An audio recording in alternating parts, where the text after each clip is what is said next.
Hello everybody, I welcome you all in today's session.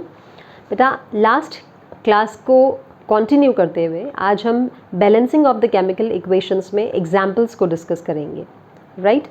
Last session में हमने chemical equations को सीखा था, केमिकल इक्वेशंस क्या होती हैं और इन्हें बैलेंस कैसे किया जाता है. Today we will be discussing only certain examples. उससे आपको आइडिया हो जाएगा कि बैलेंसिंग कैसे की जाती है. Now we have a word equation in front of us. मैंने बोर्ड पे एक वर्ड इक्वेशन लिखी हुई है और इस वर्ड इक्वेशन को समझते हुए if you know the formula और अगर आपको वो स्टेप्स याद हैं जो हमने लास्ट सेशन में डिस्कस करे थे तो ईजिली आप इस इक्वेशन को बैलेंस कर सकते हैं. सो आइए इस चीज़ को पहले डिस्कस करते हैं कि इस वर्ड इक्वेशन का मतलब क्या है.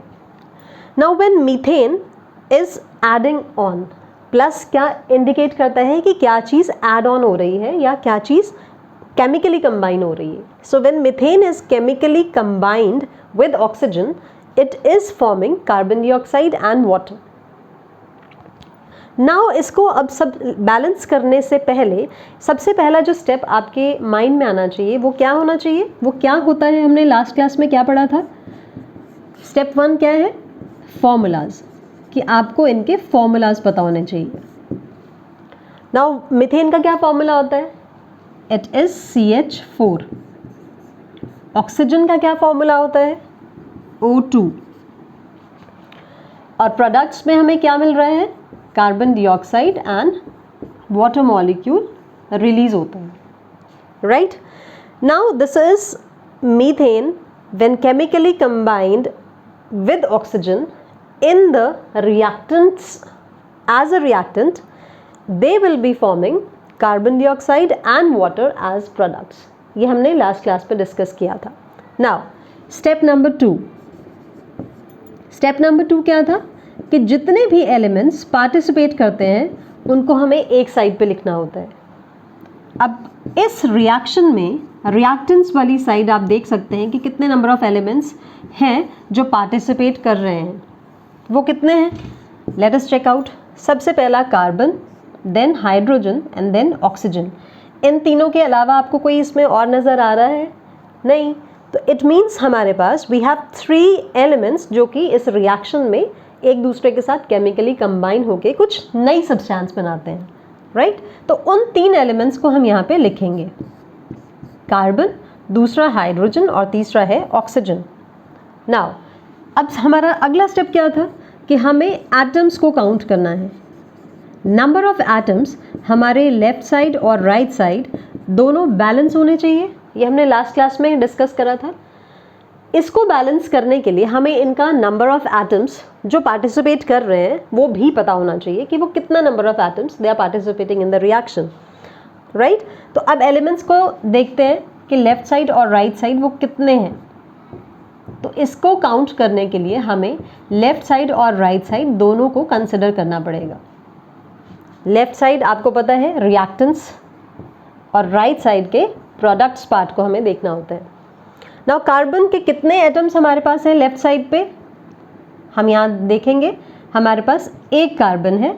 So we will be writing left side में रिएक्टेंट्स वाली साइड कार्बन हमारे पास देयर इज 1 एटम. सिमिलरली हमारे पास राइट साइड में कार्बन कितने हैं? यहाँ कोई कार्बन नहीं है, हमारे पास यहाँ एक कार्बन है. So we will be writing 1 here. It means carbon हमारा बैलेंस्ड है यहाँ पे. अब देखते हैं हाइड्रोजन. हाइड्रोजन हमारा लेफ्ट साइड पे देखिए, हाइड्रोजन हमारा यहाँ सिर्फ ऑक्सीजन है तो मीथेन में हमारे हाइड्रोजन्स कितने हैं? 4. जबकि यहाँ पे हमारे हाइड्रोजन्स, यहाँ कोई हाइड्रोजन नहीं है, यहाँ पे हमारे कितने हाइड्रोजन्स हैं? 2. इट मीन्स हमारी हाइड्रोजन जो है दैट इज इम्बैलेंस्ड. अब आती है थर्ड एलिमेंट की बारी. ऑक्सीजन कितने हमारे यहाँ पे? 2. जबकि यहाँ ऑक्सीजन हमारे कितने हैं? 2 यहाँ पे हैं और 1 यहाँ पे है. इट मीन्स ये हमारे 3 ऑक्सीजन्स हैं. नाउ ये भी हमारी इम्बैलेंस सिचुएशन है. अब सबसे पहले हम हाइड्रोजन की बात करते हैं. तो इफ़ यू रिमेंबर कि मैंने आपको लास्ट सेशन में बताया था कि इस सिचुएशन में जब अनबैलेंसिंग की सिचुएशन हमारे सामने है तो हम इस छोटे नंबर को किसी ऐसे नंबर से मल्टीप्लाई करते हैं जिससे कि हमारा आंसर ये आना चाहिए. तो ऐसा कौन सा नंबर है जिससे हमें ये नंबर मिलेगा 2।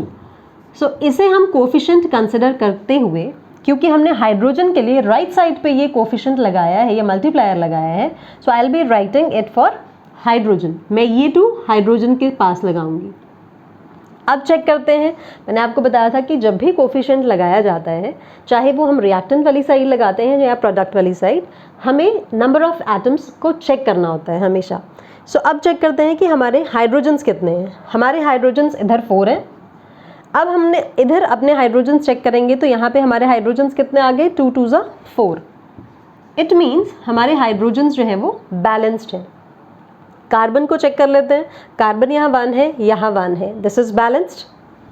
हाइड्रोजन यहाँ 4 है, यहाँ 4 है, दिस इज बैलेंस्ड। यानी हमारे 2 एलिमेंट्स बैलेंस हो गए। अब let us come to the third one. Oxygen को देखते हैं तो यहाँ पे हमारे ऑक्सीजन 2 है, लेकिन यहाँ पे अब हमारे ऑक्सीजन्स कितने हो गए बेटा? मैंने आपको पिछली बार बताया था कि जब जैसा आप मैथ्स के फॉर्मूलाज में करते हैं कि जो भी कोफिशिएंट फॉर्मूला के बाहर है वो पूरे फॉर्मूला के साथ मल्टीप्लाई होता है। जैसे ये हाइड्रोजन के साथ और ऑक्सीजन के साथ मल्टीप्लाई होगा। So how many oxygen atoms now we are having here? यहाँ पे हमारे कितने ऑक्सीजन्स हैं प्रोडक्ट वाली साइड? 2 ऑक्सीजन्स ये और 2 ऑक्सीजन्स ये, तो टोटल मिला के हमारे हो गए 4 ऑक्सीजन्स। क्या ये बैलेंस सिचुएशन है? नो, ये बैलेंस नहीं है। तो इसके लिए फिर से हमें यही स्टेप यूज़ करना पड़ेगा, जिसके लिए I have put this coefficient. मैं इस मल्टीप्लायर को मैं कोफिशिएंट मानूंगी और मैं ऑक्सीजन के लिए इसे चेंज कर रही हूँ लेफ्ट साइड पे। तो ऑक्सीजन के लिए मैंने चेंज किया, कौन सा कोफिशिएंट यूज़ किया है मैंने? 2। So I will be writing 2 here. मैंने आपको बताया था कि हमेशा कोफिशिएंट जो है उसे आप in the beginning of the formula ही लगा सकते हैं, अपनी मर्जी से कहीं पे भी नहीं लगा सकते। सो हमारा यहाँ पे ऑक्सीजन अब क्या है? 4, और यहाँ पे भी ऑक्सीजन 4। मीन्स हमारा ऑक्सीजन भी बैलेंस्ड है, हमारा हाइड्रोजन भी बैलेंस्ड है और हमारा कार्बन भी बैलेंस्ड है। इट मीन्स हमारी इक्वेशन, ये इक्वेशन इज को हम कह सकते हैं कि we have got the balanced chemical equation. बहुत ही सिंपल है, आपको सिर्फ यही स्टेप्स को अपने माइंड में रखना है, आप कोई भी इक्वेशन को इजीली कैलकुलेट कर सकते हैं। Now let us come to the second equation. अब उसमें हम ये पूरा फिनोमेना जो है इसको ऐसे मैं आपको नहीं समझाऊंगी, we will be discussing it orally a little bit, कि आपको आइडिया होना चाहिए। वो 3 स्टेप्स बार बार मैं लिख के आपको नहीं दिखाऊंगी, आपको अपने माइंड में उन तीनों स्टेप्स को रखना है, याद रखना है, जिसे आपने यूज़ करना है while balancing the chemical equations. Now एक दूसरी मैं वर्ड इक्वेशन आपको दूंगी, बहुत सिंपल है, इवन इससे भी सिंपल होगी। आप उसे अगर फॉर्मूलाज पता हैं तो आप उसको आसानी से लिख सकते हैं, और अगर आपको स्टेप्स पता हैं तो आप उसे बैलेंस भी कर सकते हैं। Now hydrogen, this is our second example. Hydrogen when reacts with nitrogen,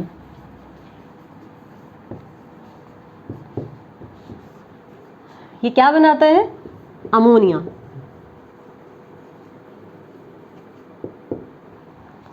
बहुत सिंपल एग्जाम्पल है। अब इसके लिए आपको सबसे पहला स्टेप क्या है? आपको फॉर्मूला पता होना चाहिए। So we will be writing hydrogen.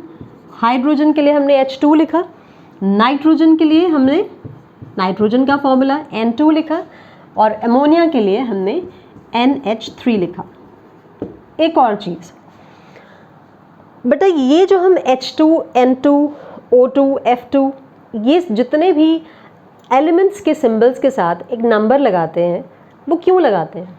Y we are writing N2, H2 और यहाँ पे हम H3 लिख रहे हैं या NH3 लिख रहे हैं? चलो ये तो कंपाउंड है, बट इसके लिए कुछ आपको मैं बताना चाहूँगी कि आपको ये हमेशा याद रखना है, देयर आर सर्टन एलिमेंट्स जो कि डायएटॉमिक होते हैं and they are reactive in nature, जो कि फ्रीली एग्जिस्ट नहीं करते, they are existing in the molecular form. जैसे ऑक्सीजन है, नाइट्रोजन है, हाइड्रोजन है, आयोडीन है, ब्रोमीन है, क्लोरीन है। So these are certain diatomic molecules, जो बहुत कॉमन डायएटॉमिक मॉलिक्यूल्स हैं, जिनको हम इस तरीके से लिखते हैं: hydrogen, nitrogen, oxygen, chlorine, bromine, iodine etcetera.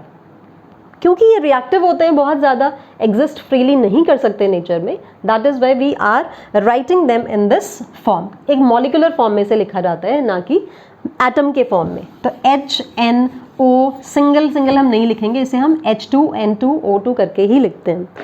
सो हमारे पास अब इसके फॉर्मूलाज हैं, राइट। सेकेंड हमारा स्टेप है एलिमेंट्स। हमारे एलिमेंट्स कितने हैं जो यहाँ पार्टिसिपेट करते हैं? H and the another one is N. I'm not making the table. अब आप खुद टेबल बनाएंगे और खुद उसे बैलेंस करने की कोशिश करिए। अब हमारे पास लेफ्ट साइड पे और राइट साइड पे नंबर ऑफ एटम्स हमें पता होने चाहिए। हाइड्रोजन हमारे पास देखिए कितने हैं? 2। राइट साइड पे हमारे पास हाइड्रोजन कितने हैं? 3। नाइट्रोजन हमारे पास कितने हैं यहाँ पे? 2। और यहाँ पे नाइट्रोजन हमारे पास 1 है।